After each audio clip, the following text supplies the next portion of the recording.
Alright, and hello, and welcome back to the channel, and to a new Let's Play, once the game decides to stop messing me about. Welcome to Divinity Original Sin, number 2, I should say. A RPG by Larian Studios, I believe. Similar in the Star to Dungeons and Dragons, not exact, mind you, it's got its differences and everything, but it is similar. And people have even created their own modules following that kind of thing. There's even a Game Master mode where you can create your own campaigns with friends and go full on Dungeons and Dragons if you wanted to. Unfortunately, that didn't take off as well as was expected, and I don't know why. Maybe it just was one of those things that was just a bit much. But we won't be looking into that. We will be looking into the single player. Now, single player and the multiplayer, bearing in mind, there are 4 difficulties to play on. You've got very easy, which is basically story mode. You're there to just enjoy it.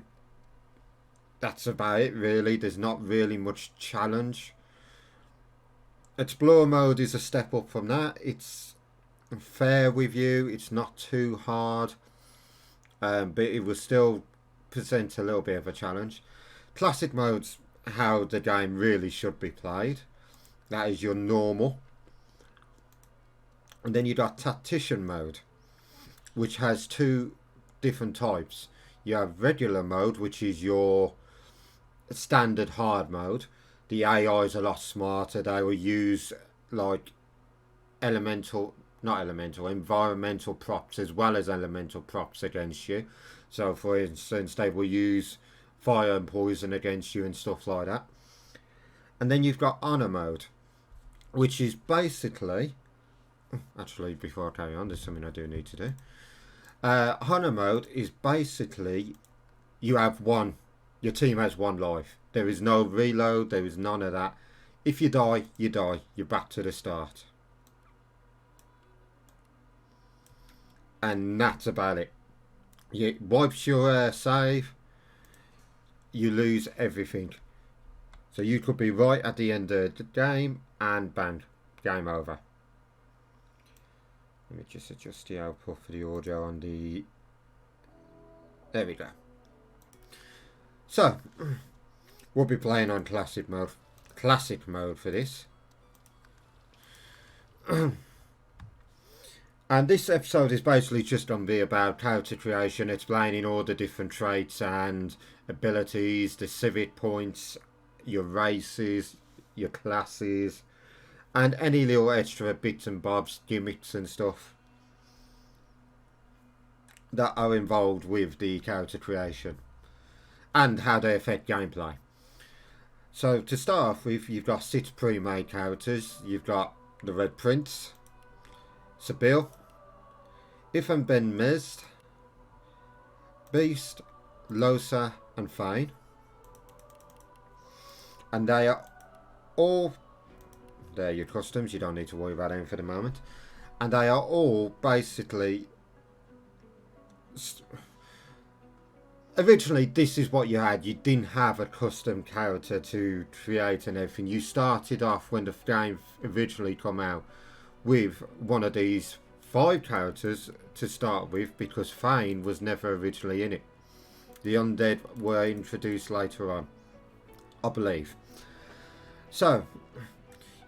Your 5 races are your lizards, elves, dwarfs, humans and undead. And the undead can be categorized into one of those 4 species from there. So undead lizard, undead dwarf, undead elf and human.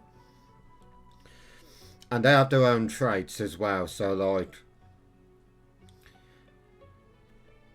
Lizards can breathe fire. The more dragon, then... Oh, didn't mean to press that. That was a slip of thumb. They're more dragon than they are crocodile, shall I say, or chameleon, or whichever lizard you like to pick. And the Red Prince also has his own unique ability called Demonic Stare. Drain 9 to 10 magic armor from the target character and gain the amount for himself. I don't know if that goes up depending on a attribute or so on and so forth. I'm not 100% sure. I've never used these characters for that kind of thing, so I wouldn't know.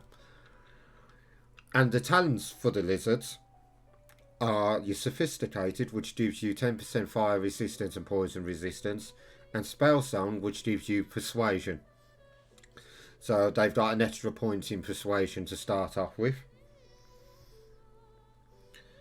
Then you have Sibyl, an elf. Now elves have... Well, elves are different in this compared to your standard elves. You know, you look at your D&D, your Dragon Age, Morrowind and Witcher and stuff like that. And they are not conventional in that type.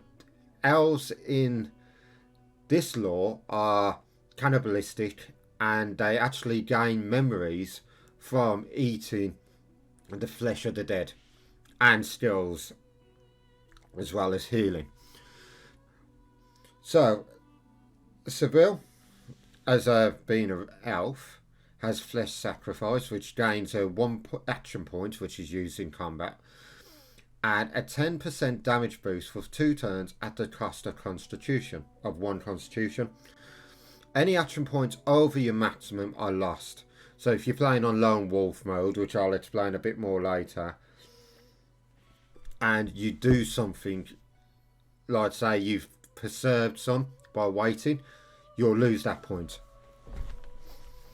But Sibyl also has her own ability, which are Break the Shackles, which basically negates all negative statuses in that list. So silenced, slow, crippled, chilled, shocked, plagued, suffocating, atrophy, diseased, infectious diseased, and shackles of pain. And the talents for an elf, as I've just previously mentioned, is Corpse Eater, Corpse Eater, which lets you eat body parts to access the memories of the dead, which is good for roleplay and healing, and also, again, like I said, allows you access to skills when you eat specific people's body parts. So you can learn spells from a certain character and so on and so forth. They also have ancestral knowledge, so they start with 1 point in Lore Master, which is used to identify things. If and Ben Mez is your human. There are 2 humans and 1 undead human preset. Humans start off with Encourage, which encourages all your allies, including yourself, giving their attributes a buff. He also has a summon, which is his wolf. Now, there's a lot of discussion on how useful the wolf is. A friend of mine, when me and him played it, he found the wolf very useful, especially when trying to kite an enemy or whittle them down, which he has done to me when we've done the arena. So it does have its uses. I wouldn't use it, but he finds it quite useful. And humans also have Ingenious, which gives them a 5% critical chance and a 10% critical multiplier on top of what they'd normally have. So it makes them good for roads and so on and so forth, or an archer with a high crit, something like that. And then they have Thrifty, which is 1 extra point in bartering. All races have 1 extra point in a civic. That's the term, civic. So, Beast is a dwarf. I mean, that's obvious from that lovely beard that he's got and his stature. Dwarves are probably the most... they are actually the closest to a typical dwarf that you'll find. You know, they are... best way of putting it. They are just basically dwarfs. There's nothing special about them, you know. It's not like the elves that can eat corpses or the lizards which can breathe fire. Though in D&D they can breathe fire as well. They are just your standard dwarf. Dwarves start with Petrifying Touch, which allows them to turn enemies into stone, which like freezes them. Deals 6 to 7 damage and removes bleeding, burning, poison and cripple from the target.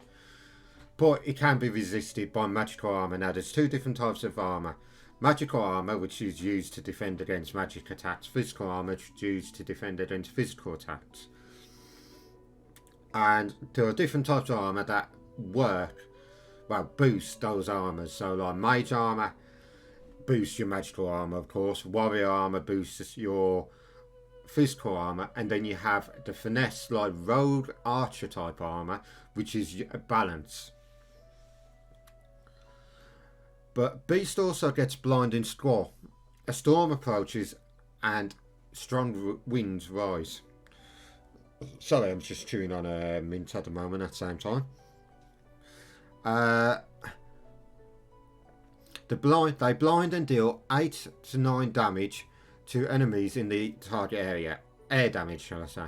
Again, resisted by magic armor.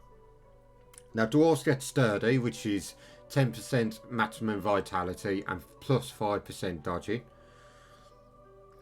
And they also get Dwarven Guile, which basically they have a point in sneaking. So if you want to go for a thief or like a ambush style touter, these are pretty good for that. Losa, not much to say about her, you know, she's human again. So we've already been over that, but her special is Maddening Song. And what that does is it causes enemies around you to go mad. Now, when you go mad in this game, it's quite simple. You'll attack anything, friend or foe. You can't control them. So if your character goes mad, you have no control over them. It's as simple. And finally, Fane. Now, the undead, they work differently to the living races, of course. Healing them damages them. So using healing magic on them will hurt them because of it being like a holding magic. Whereas using poison against them heals them. So the enemy AI knows to do that. So if you play as an undead character, they will accommodate and attack you with the appropriate spell instead of trying to use poison on an undead thinking it'll damage them. So the undead, they get play dead. So in the middle of a fight, if you're surrounded, hit play dead and you'll collapse to the floor. Now your skills will not cool down while you're in this status. So, well, in this state, shall I say. So it's good for a getaway.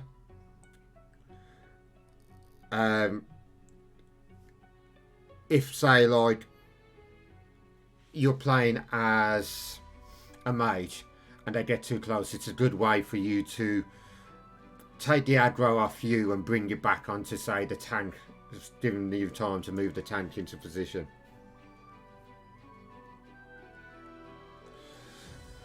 And Fane also gets time warp. What this allows him to do basically is he can choose a target character, so one of your allies or himself, blast them with it, and as soon as they finish their turn, they get a new turn. So it's good if you need to get that final hit on an enemy before their turn. So like say you're fighting a boss that can hit hard and you're all low on health, you can do that on your next character and get 2 turns out of it instead of 1.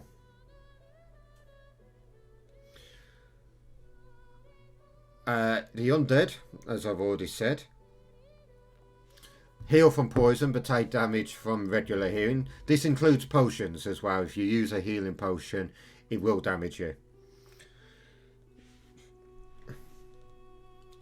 But you will gain poison even through magic armor. And because he's human, a human undead, he still gets ingenious. So undead get certain traits from their living counterparts. So the human versions get ingenious. The actually, let's have a look when I stop clicking off the game. So if I quickly fly back here. So the lizards get, undead lizard get the 10% fire resistance and the 10% poison resistance. That's one thing that I should got wrong actually. I thought they all carry over, they don't. You don't get the skill point for the lizard, and I don't know if you go for the dwarf. Because you don't go for the elf. No, you don't, so it's only... It's none of them we go. Okay, that's my fault. But yeah, that's basically it really, and then you get your customs, so, when I get round to it. Because your custom character has a unique ability regardless of what race you pick. Which is Dome of Protection. Creates a magic field that restores magic and physical armor and increases elemental resistances on allies in an area. So it's an AoE. It can restore all your armor in turns. And that does get buff, I do know that. I think the higher levels you get, the more it'll do. And that's it really for this part of character creation. You know, your race and that. So, we're going to, I was originally going to choose a human male. But, unfortunately, I tried to record this yesterday and I come into issues. So, we're actually going to go for a female elf this time. So, that Corpse Eater is a very useful skill. And for her, we are going to take... I think it's number 12 I normally go for. Yes, number 12. Their hair. I'm just going to try and go for this as quick as I can so that we can get onto the next part of the video, which will be... Yes, we'll go for that. No, don't want to be blonde. Will remain as brown. Glory is mine. Nice try. Greet the Reaper for me. And we'll go for Trickster. Now the next thing to look at is your build. What class you're going to go for, basically. So, we've got to start a bit more. You start off with your fighter, which is your basic tank. You know, not much to say. Can tank the damage. Can't really deal it as much as you'd like to start with, though they do have some good abilities to start with, which can be edited if you want to. Bouncing Shield's actually a very useful ability, and so is Fortify. And they start with Warfare, Geomancer and Bartering. Inquisitor. Now your Inquisitor is like your damage dealer slash blood magic user. So they'll be using Warfare, same as the Warrior. But they'll also be using Necromancy and Telekinesis, which I'll explain more about Telekinesis in a moment.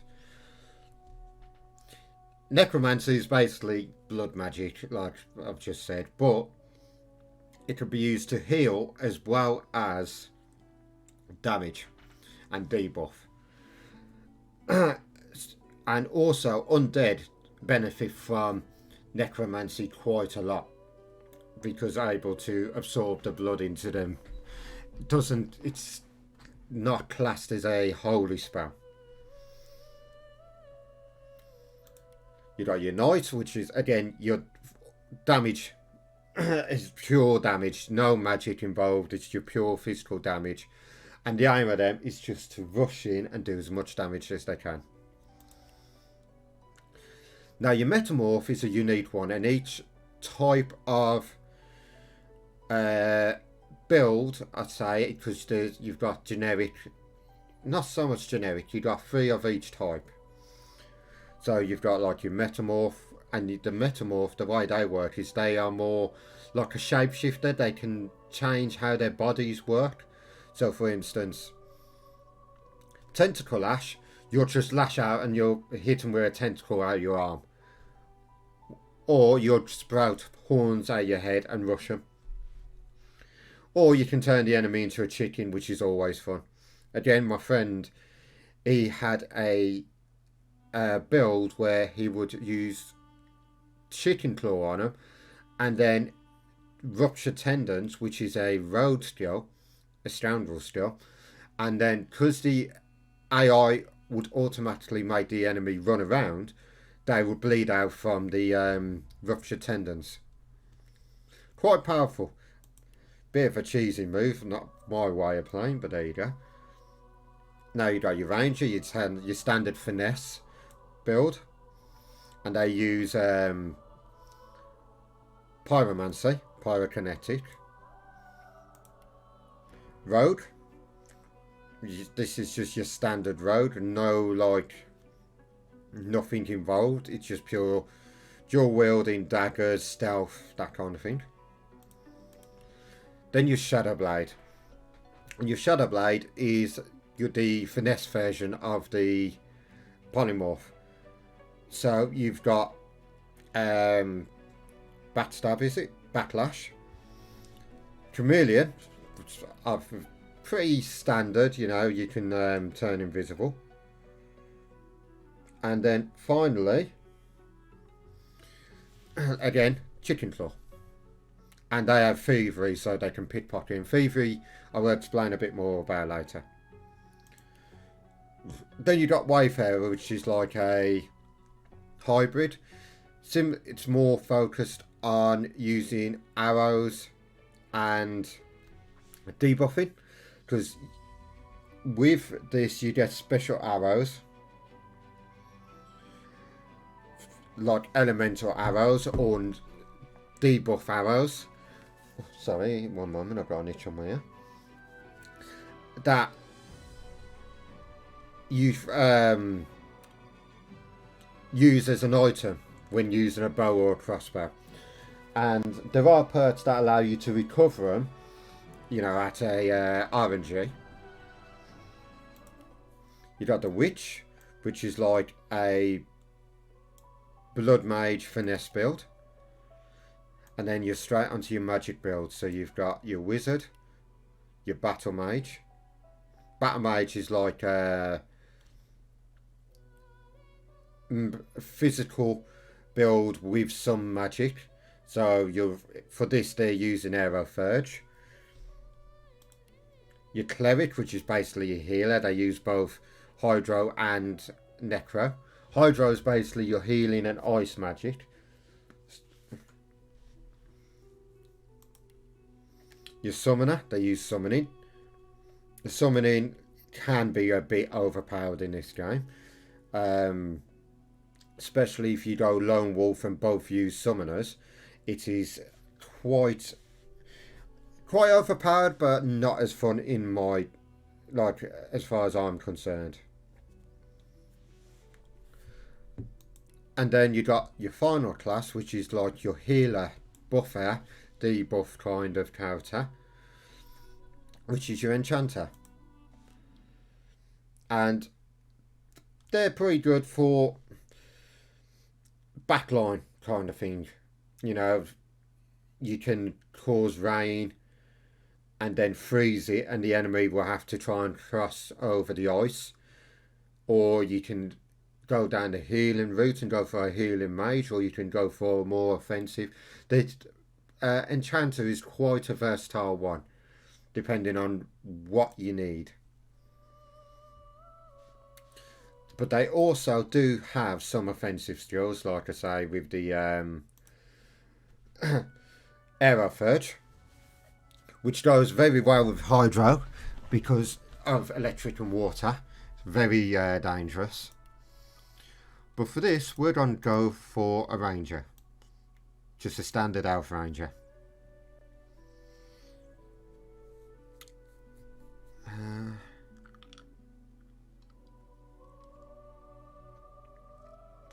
Okay. So I'm just having a quick read because I've never truly understood the elemental arrowheads. Ricochet's a good skill for crowd control, and Peace of Mind's good for removing debuffs. Pardon me. So they get a Huntsman, which increases the damage bonus when attacking from the high ground, because we are going to go full on Obi-Wan Kenobi. Yes, Lewis, I know you're going to be watching this and you're going to be shaking your head. Pyrokinetic. Again, we'll be using fire magic. We might branch out into something else as well. And then Lucky Charm, which I might change up. And we'll also be using Finesse and Wits. Now for this, it recommends Arrow Recovery. I will not be taking that. And for once, I'm not going to be going down Lone Wolf, I think. I am going to take... What would be good for this?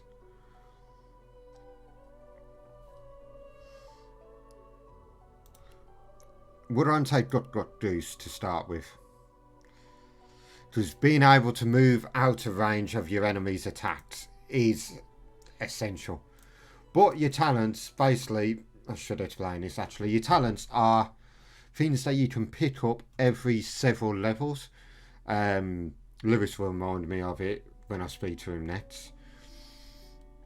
And they're basically just traits that you can select, like, let's say like Fallout style.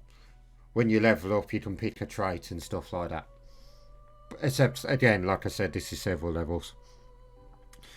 So you have, let's say, for a few examples of decent ones. Combat kit's decent if you're playing tank or something like that. Far Out Man. Oh, actually, I might take Far Out Man. Yeah, take Far Out Man. Far Out Man's brilliant for all builds, but it's especially good for Archer and Mage builds because it gives you 2 extra meters on skills and scrolls. So while it's useful for, say, a warrior with shield throw or charging, oh, what is it, battle charge, a mage or a archer will find it far more useful. Then you also have Leech. So if you stand in blood, you get healed by it. Living armor, that's good. That's a good all round actually. Good if you're a tank as well. Any healing you get 35% of it as magic armor as a return. Now Lone Wolf, the way Lone Wolf works basically is you get 2 max AP, 2 recovery AP, 30% vitality, 60% physical armor, 60% magical armor, and double invested points in attributes up to a maximum of 40, and combat abilities except for Polymorph, because when you select Polymorph, that also gives you a point to attributes. And it's a unique skill like that. And basically, Lone Wolves, if you're like me and you don't like doing all the min-maxing with 4 characters, because you can take up to 3 allies as well as yourself, and sometimes I find the min-maxing can be a bit overbearing. So I take Lone Wolf and I'd normally go, like, say, mage and tank. You know, I'll play as a mage and I'll have my companion as a tank and we'll go like that.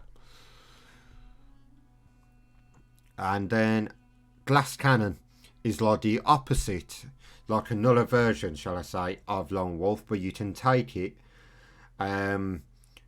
regardless of how many allies you got, because with Lone Wolf, as soon as you take more than 1 ally, it disables it until you get rid of them. Glass Cannon, you can have your full party, but your magical and physical armor do not protect you from statuses. So you get your maximum AP, which would be good for, say, like a mage or something, but they are squishy.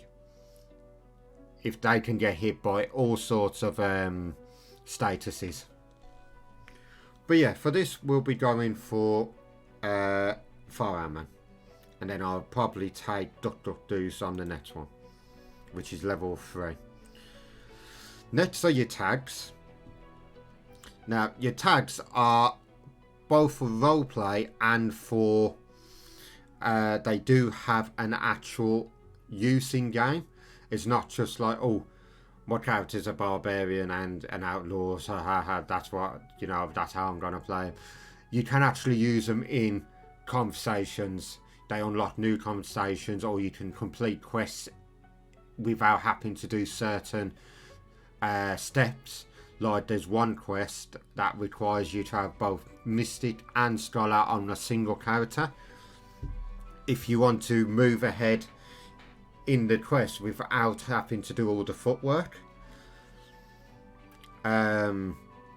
Or there's Outlaw, which lets you get into certain places you can't normally get in without a bribe or without fighting. Noble I haven't really used, so I'm not 100% on that one. But we will be going for her as a soldier. And we will take Noble for this one. She'll be quite a noble birth. Your instrument basically is... It affects some of the music in the game. I believe it's battle music, as well as some other things. And there's 4 different types. There's your Bansuri, which is quite mellow, which I do like. The Tambura, which is like a lute, I suppose. The Oud, which is... Not sure what type of instrument an oud is actually. But then you got your cello.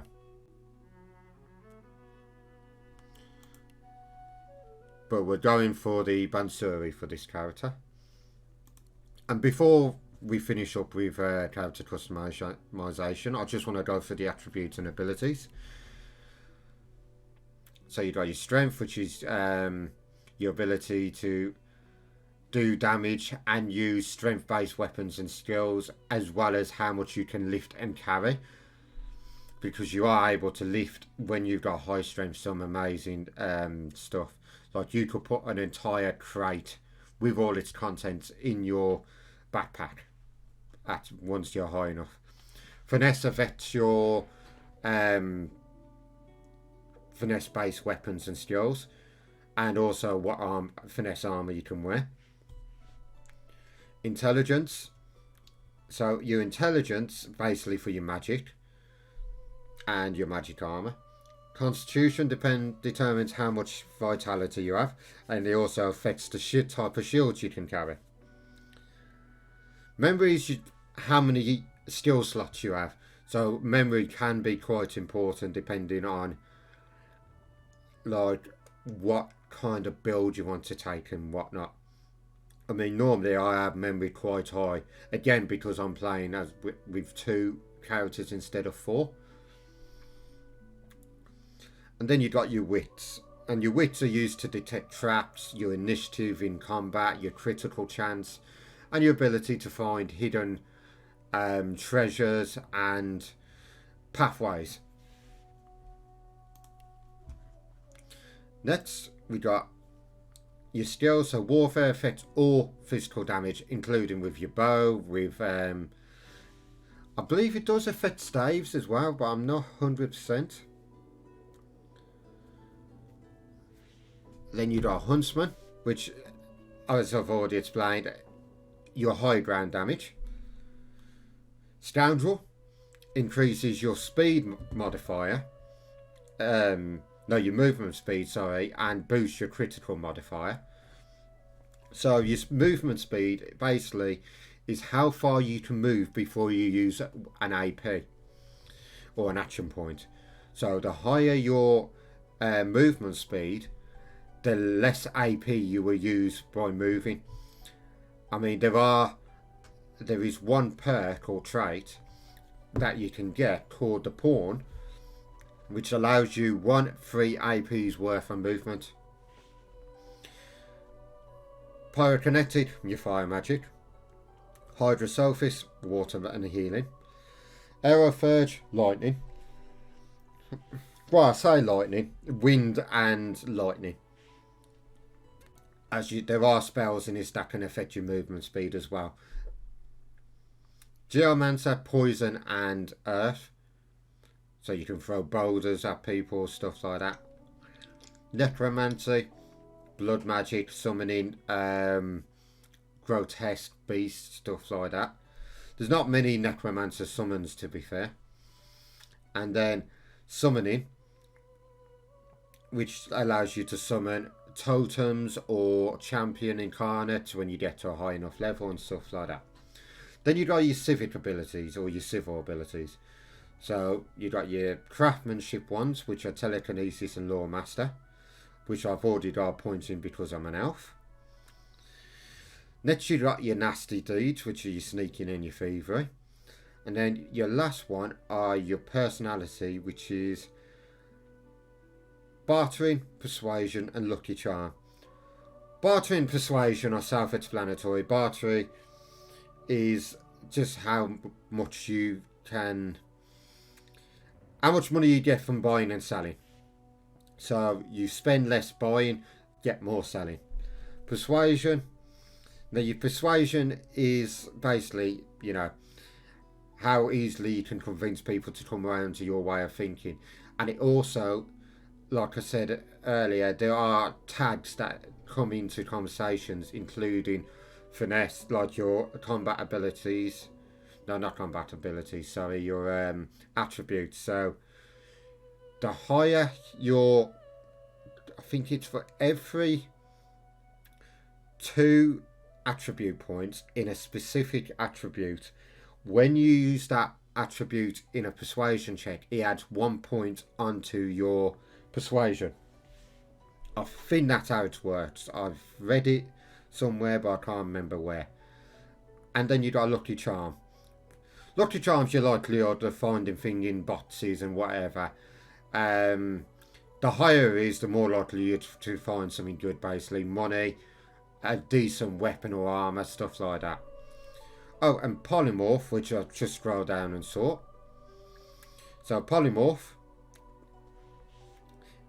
as it says there, provides 1 free attribute point per point invested.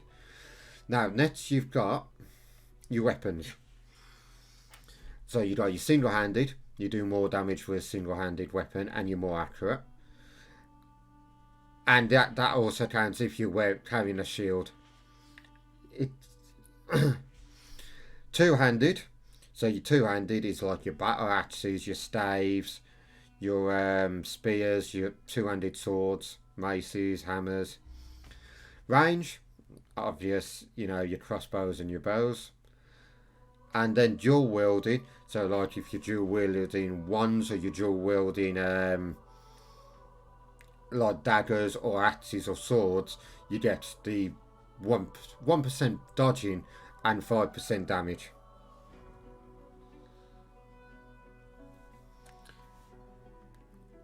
So for two-handed, it increases your crit multiplier, and for range, it increases your critical chance by 1%. And then you've got defense. So your defense ones are retribution, so whenever someone attacks you, some of that damage is reflected back. Leadership, so anyone around you gets a buff, any allies around you gets a buff within a certain radius, 8-meter radius, and that is 2% dodging and 3% to all resistances. And perseverance restores magic armor that you've lost whenever you are frozen or stunned, or restores physical armor whenever you're knocked down or petrified. And that's about it really for the character creation. There's not too much, if anything, that I can add.